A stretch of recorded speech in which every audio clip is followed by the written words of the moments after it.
에스겔 45장 1절부터 25절 말씀 가지고 오늘 은혜 나누겠습니다.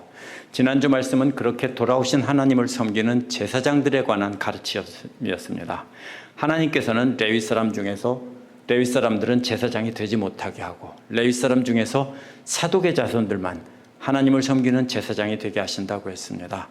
이러한 제사장들은 자신을 거룩하게 구별하며 따로 산업을 갖지 말고 하나님께 바쳐진 제물로만 먹어야 된다고 했습니다. 새롭게 회복될 성전에서는 함께 하시는 하나님만 섬기기 위해서 제사장은 거룩하게 성전에서 주는 것만 먹고 살라는 것이었습니다. 오늘 말씀은 그렇게 제사장을 거룩하게 세운 뒤에 거룩한 땅을 떼어서 그 중심에 성소를 세우라는 것입니다. 항상 사람이 제일 먼저입니다. 제사장을 세우고 그 다음에 땅과 이런 건물들을 마련하는 것입니다. 그 둘레에는 제사장들이 집을 짓고 살면서 섬기게 하고 그 옆에는 제사장이 아닌 레위인들이 사는 구역을 만들라는 겁니다. 그리고 그 곁에는 다스리는 왕들이 차지할 땅을 줘서 왕들은 백성들을 탄압하지 못하게 하고 백성들은 서로 속이지 말라는 겁니다.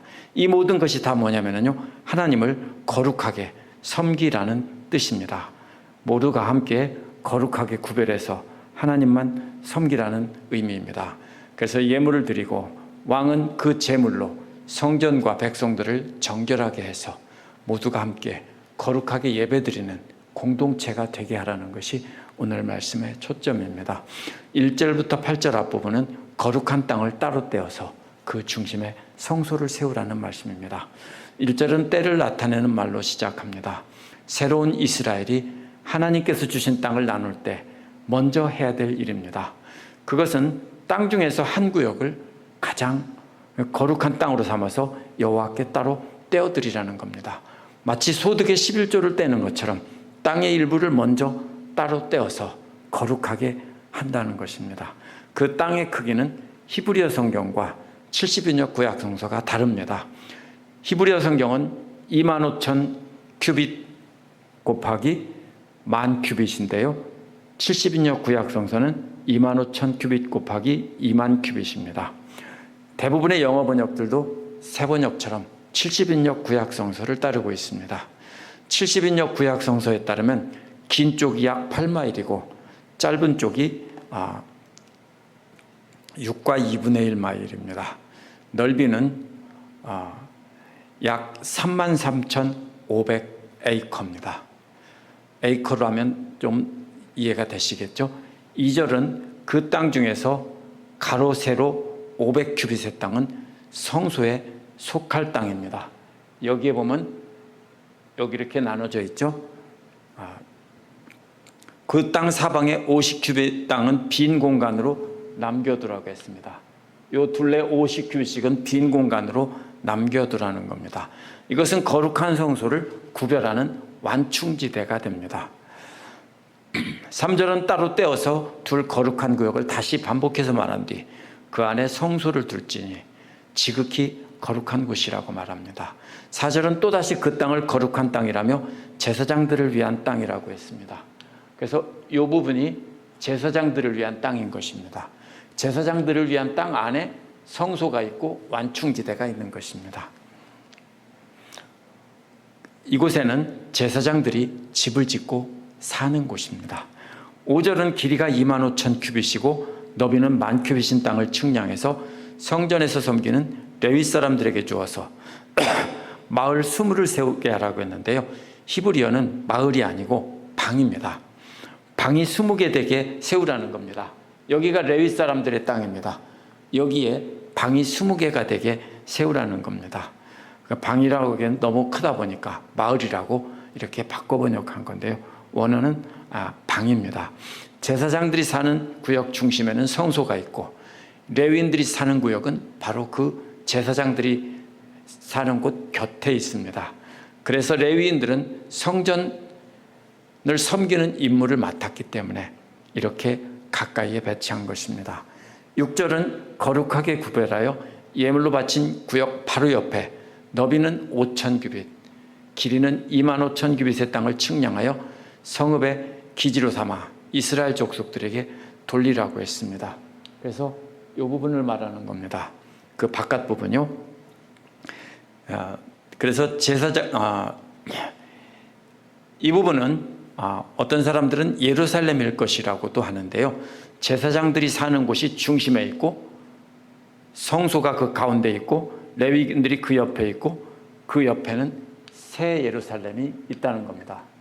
이쪽에는 이제 다른 민족, 그 이스라엘의 지파들이 사는 곳입니다. 하지만 이곳은요, 또 매년 찾아오는 예배자들이 묵을 기숙사와 같은 구역이라고 말하기도 합니다. 6절 끝부분은 그 땅이 이스라엘 족속의 몫이라고 했기 때문에 예루살렘이라기보다는 모든 이스라엘 백성들이 함께 예배를 드릴 때 머무는 곳이라는 것이 훨씬 더 잘 어울립니다. 그러니까 여기는 예루살렘이다가 아니라 예배를 드리러 오는 모든 족속들이 머무는 곳, 이렇게 볼 수 있습니다. 7절은 거룩한 구역과 성읍 땅 양쪽에 왕을 위한 땅이 있습니다. 이 부분입니다. 영어로 프린스라고 했죠. 왜냐하면 원어는 왕이 아니에요.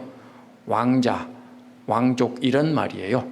그래서 다스리는 정치 지도자들입니다. 왜냐하면 이스라엘의 왕은 하나님이시기 때문에 다스리는 자들은 왕이라고 번역했지만 실제로 원어에서는 왕이라고 하지 않습니다. 그렇게 해서 정치 지도자에게 땅을 주는 목적이 나와 있습니다. 땅을 주면 정치 지도자들이 백성들을 압제하지 않는다는 겁니다. 왕에게 땅이 없으면 어떻게 합니까? 백성들에게 자꾸 걷어서 빼앗아서 먹고 누리려고 하겠죠. 그러나 왕이 누릴 구역을, 땅을 따로 주면 거기서 나는 것으로 먹으면 되니까 백성들을 압제하지 않는다는 겁니다. 그래서 왕에게도 땅을 준 것은 경제적으로 안정을 주어서 신하들의 땅을, 재산을 뺏으려는 유혹을 면하게 한다는 것입니다. 제사장과 레위인들도 궁핍하면 어떻게 했습니까? 성전에서 섬기는 일을 버리고 다른 돈벌이를 하러 갔습니다. 왜냐하면 이스라엘 백성들이 타락해서 11조를 하지 않을 때 제사장과 레위인들이 다른 곳으로 가서 돈벌이를 하고 성전을 섬기는 일은 대충 했습니다. 마찬가지로 왕도 궁핍하게 되면 백성들을 착취하고 백성들 것을 빼앗아서 자기 배를 불리려고 하는 겁니다.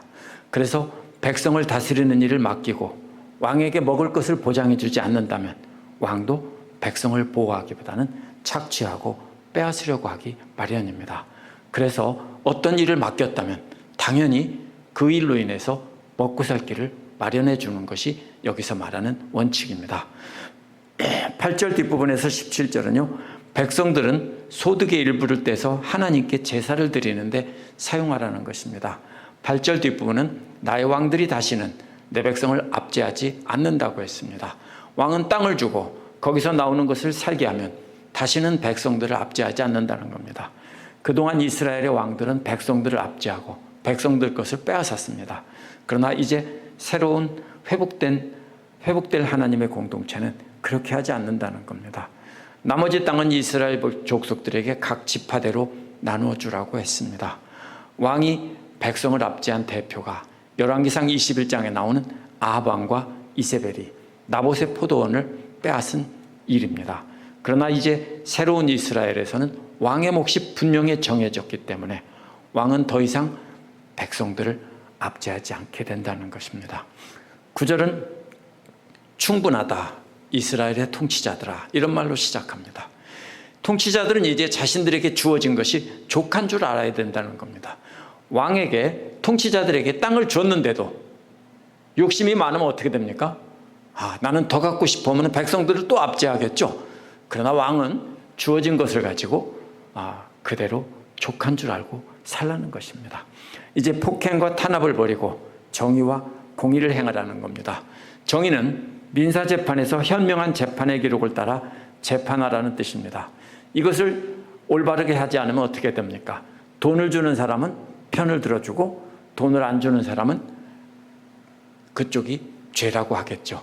또 형사재판에서도 마찬가지입니다. 공의는 형사재판에서 공정한 재판을 하라는 것인데 실제로 죄를 지은 사람에게 돈을 받고 죄를 변해 줄 수 있겠죠. 그게 바로 왕이 백성들을 압제하는 방법입니다. 이제 백성을 속여서 그렇게 빼앗는 것을 그치라는 겁니다. 이제 앞으로 새로운 이스라엘에서는 지도자들이 자신이 가진 것에 만족하고 그걸 가지고 올바르게 백성의 편에서 다스린다는 것입니다. 정의와 공의가 통치자들이 지켜야 될 것이라면 백성들이 지켜야 될 정의와 공의는 10절에서 12절에 나오는 것처럼 무게와 양을 재는 올바른 도량형을 사용하는 것입니다. 10절은 11절 12절의 요약입니다. 너희는 공정한 저울과 공정한 에바와 공정한 밭을 쓰라는 겁니다. 백성들이 거래할 때 무게를 다는 추를 다르게 해서 숙이고 양을 재는 그릇을 겉의 크기는 같은데 그 깊이를 다르게 만들어서 속였습니다. 그런데 그렇게 하지 말라는 겁니다. 10절에서는 무게를 다는 저울, 양을 재는 그릇의 순서로 말했는데요. 11절, 12절에서는 반대로 양을 재는 그릇이 먼저 나오고 무게를 다는 저울추가 나중에 나옵니다. 그래서 중심에는 양을 재는 그릇이고요. 무게를 다는 것은 바깥쪽에 있습니다. 11쪽의 에바는요. 스가랴 5장 5절에서 11절에 보면 한 사람이 들어갈 만한 상자입니다. 그러니까 굉장히 큰 거죠. 한 에바는 한 사람이 들어갈 만한 큰 통입니다. 호멜은 에바의 10분의 1입니다. 10호멜이 있어야 한 에바가 됩니다. 그래서 에바는 220리터이고 호멜은 22리터라고 대부분 인정합니다.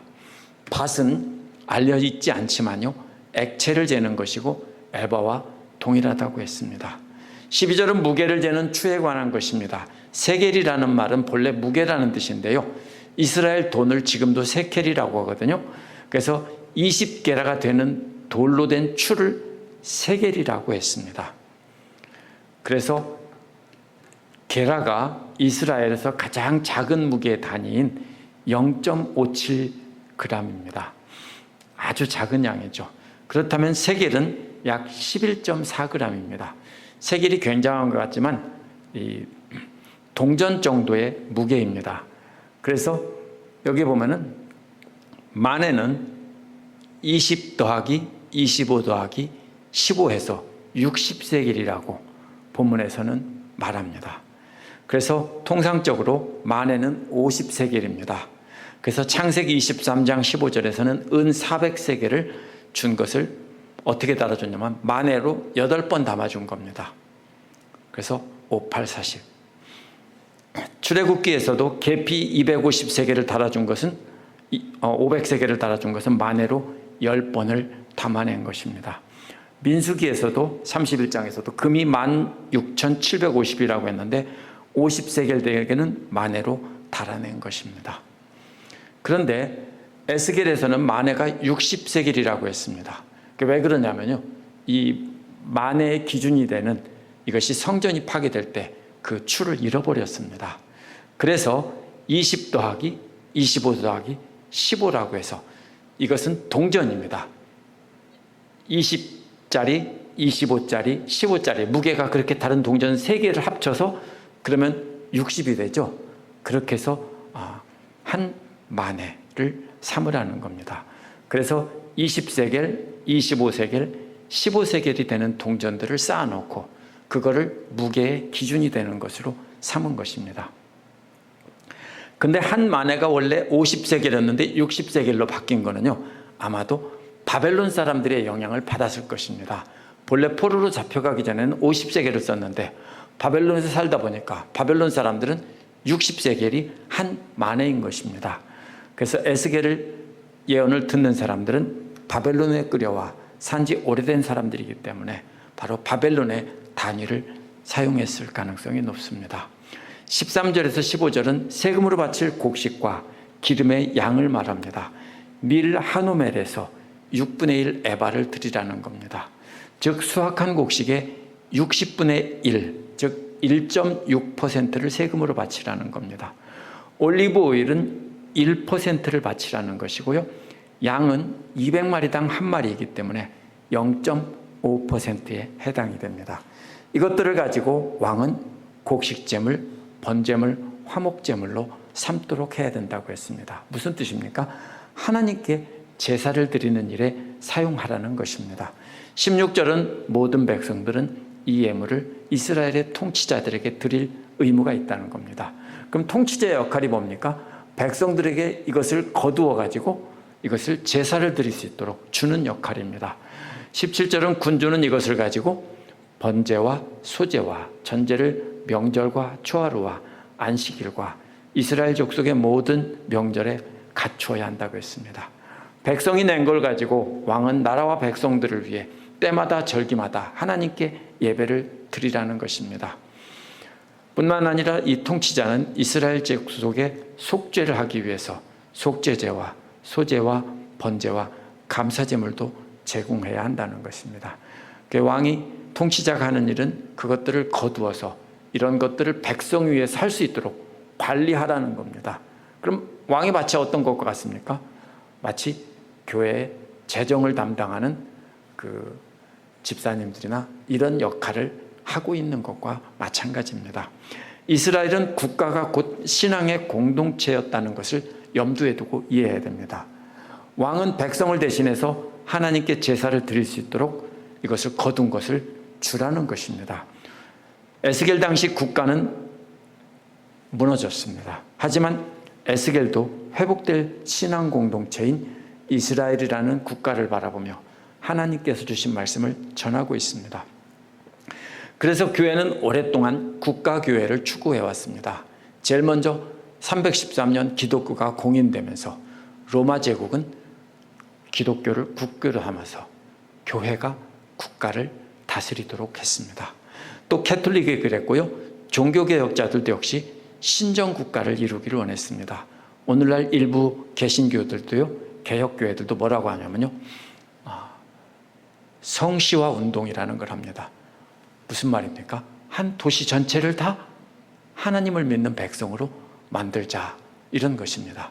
물론 현실적으로는 불가능하겠지만 거기에 깔려있는 그런 생각은 뭐냐면요, 캐톨릭이나 바로 종교개혁자들이 추구하던 이스라엘처럼 하나님이 통치하는 나라를 이루려고 했던 겁니다. 그러나 신약 성경에 나타난 교회를 보면요, 절대로 국가교회가 아닙니다. 교회는 믿는 자들의 모임입니다. 모든 족속으로 제자를 삼아야 되지만 그 말이 오늘날 이슬람 국가처럼 교회가 국가를 통치하게 하라는 뜻은 아닌 것입니다. 그래서 이 말을 적용할 때 오늘날 우리는 이것을 나라에 적용하는 것이 아니라 교회에 적용을 해야 됩니다. 18절에서 25절은 왕은 백성들이 바친 예물로 성전과 백성들을 정결하게 하라는 겁니다.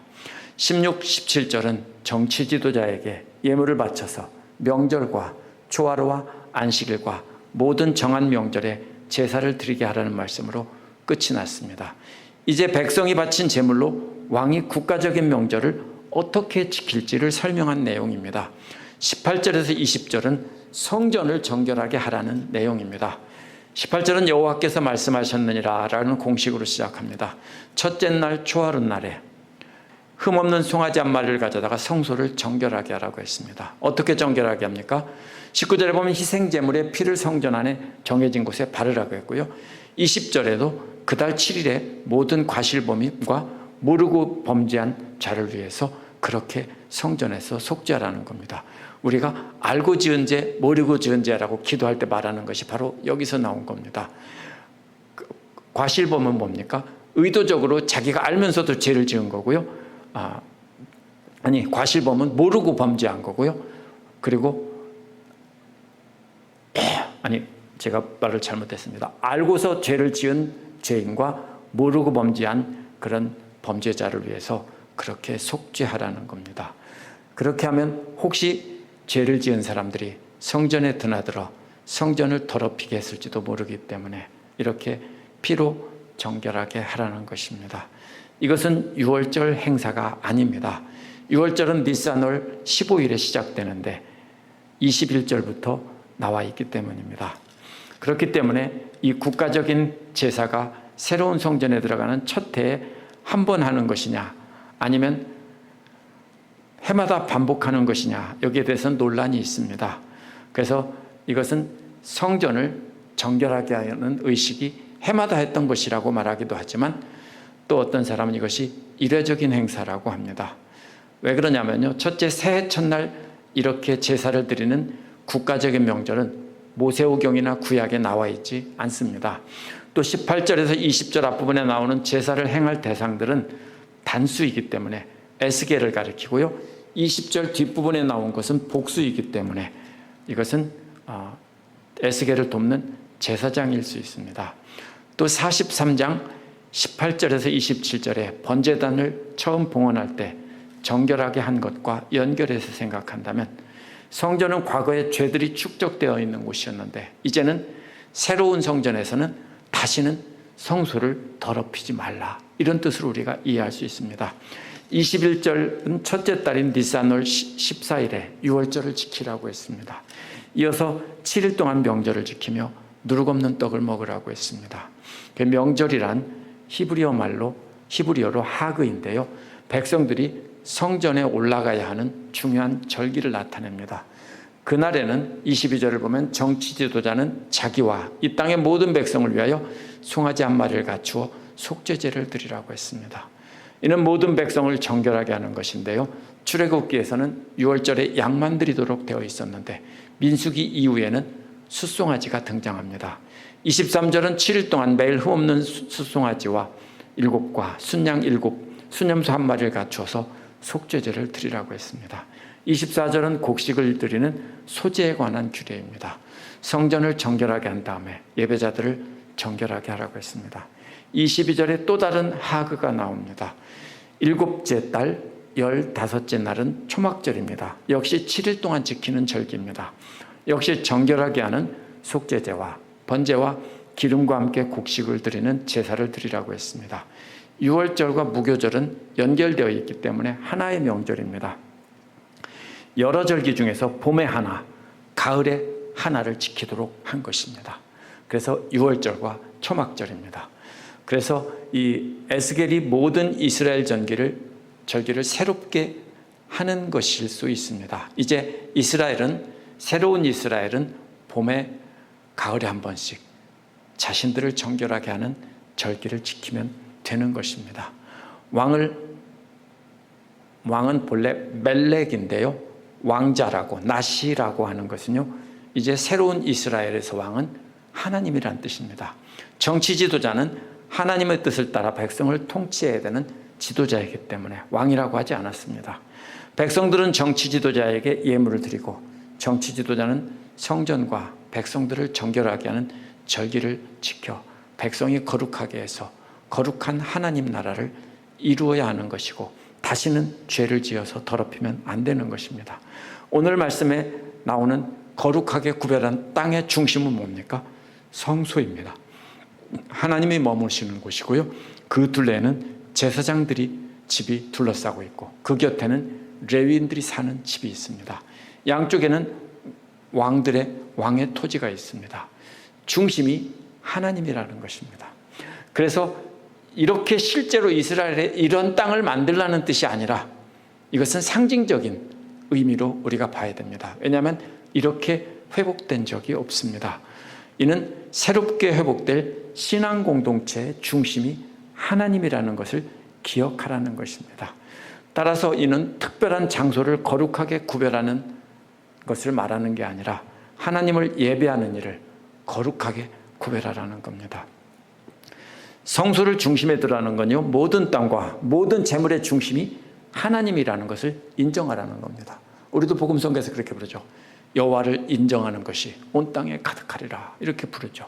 하나님이 모든 것의 주인이라는 것을 인정한다면 우리는 하나님께서 주신 것에 만족하면서 한눈 팔지 말아야 하는 겁니다. 모든 죄가 다 어디서 나옵니까? 하나님께서 주신 것에 만족하지 않고 남과 비교하면서 자꾸 더 가지려고 하니까 문제가 되는 것입니다. 주어진 것에 만족하면서 우리는 하나님을 섬기고 예배하는 일에 집중해야 되는 겁니다. 이것은 왕만 나왔지만 왕뿐 아니라 백성들도 역시 그렇게 하라고 했기 때문에 모두가 다 자기에게 주어진 걸 가지고 만족하면서 하나님을 섬겨야 합니다. 고대 이스라엘이 하나의 신앙 공동체였지 그것은 이방 나라들과 같은 나라가 아니었습니다. 그렇다면 오늘날 국가 전체가 하나님을 예배하는 공동체가 되어야 된다고 말하면 안 됩니다. 이것은 교회에 적용해야 됩니다. 때문에 왕에게 세금을 바치라는 것을 국가의 세금을 잘 내라 이렇게 해석하면 안 됩니다. 이것은 왕이 세금을 거두어서 백성들을 거룩하게 구별하고 예배를 드리는 일에 사용하도록 했기 때문입니다. 그렇다면 오늘날은 우리가 헌금을 하고 하는 것으로 우리가 비유할 수 있습니다. 그렇다면 오늘날 우리는 어떻게 하나님의 성소를 우리 중심에 둘까요? 예수 그리스도 오신 뒤로 성전에서 제사를 드리는 것은 폐지됐습니다. 왜냐하면 예수님이 단번에 제물이 되셨고 모든 희생제물과 제사는 다 폐지되었습니다. 그렇기 때문에 이제는 우리는 성도들 모두가 자신의 소유가 하나님의 것이다라는 것에서 출발해야 됩니다. 그래서 그 중에 일부를 따로 떼어드리고 그것을 하나님께 예배하는 일에 사용하게 한 겁니다. 만약 우리 것이라고 한다면 하나님께 떼어드릴 때 어떻게 합니까? 생색을 내고 아까워하는 마음을 갖겠죠. 근데 다 하나님 것이라고 하면 드리는 것이 아깝지 않겠죠. 제가 또 우리 아이들 어릴 적에 제가 과자나 빵을 사주고 어떻게 합니까? 아빠 한 입만 줘. 그러면 어떻게 합니까? 안 줄 때도 있죠. 근데 그건 잘못이죠. 줘야 되죠. 그러면 또 사다 주는 거죠. 이런 것이 바로 우리 모든 것이 다 하나님의 것이라는 것을 우리 마음에 두는 것이 바로 우리 삶의 중심에 하나님의 성소를 두는 것입니다. 이러한 헌금은 내 교회를 위해서 사용하면 안 됩니다. 왜냐하면 여기서 거두어서 전체를 위해서 쓰라고 했기 때문입니다. 그래서 내 교회에 헌금을 많이 들어온다고 건물을 화려하게 짓고 또 남으면 기도원 짓고 수양관 짓고 이렇게 하면 안 됩니다.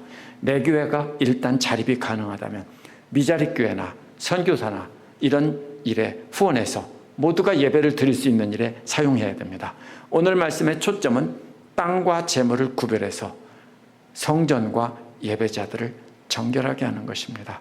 예수 그리스도께서 이 땅에서 오신 것도 교회와 예배자들을 정결하기 위해서 6월절 어린 양으로 오신 것입니다. 또 오순절에 성령을 보내셔서 우리와 함께 하도록 하신 겁니다. 그렇기 때문에 우리는 거룩하게 된 우리에게 모여서 거룩한 교회를 이루고 하나님께 예배드리는 것이 이 말씀의 중심입니다.